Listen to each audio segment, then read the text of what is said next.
My name is Martin Huggon and I'm studying a PhD in medieval hospitals of England and Wales. I first came to Sheffield as an undergraduate student back in 2004.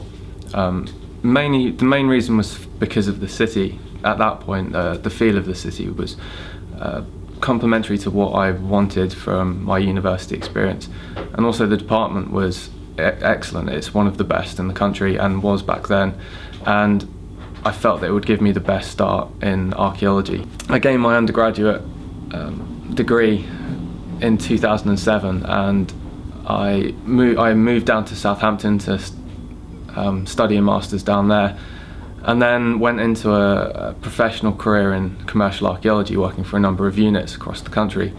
But I always wanted to move back to Sheffield. It was one of my favourite places to live, and so I decided to reapply to Sheffield to do a master's here as a step into a PhD. I came back to start a master's in medieval archaeology. It was the first year that a specifically medieval archaeology master's had been set up, and I was one of the first students to go through on the programme. Although it was based predominantly around medieval archaeology, you could also choose other modules. So I also took modules in material culture studies, and I used that to specifically look at an area that I was particularly interested in, which is the architecture as material culture. And this approach led on into my dissertation research, which was on a preliminary study on medieval hospitals, particularly on the architecture, using that introduction to material culture that I'd gained in my master's. And from that initial research from the dissertation, I also gained my place on fully funded research for my PhD on medieval hospitals. I stayed here because the staff are very supportive and there are excellent opportunities to get research funding.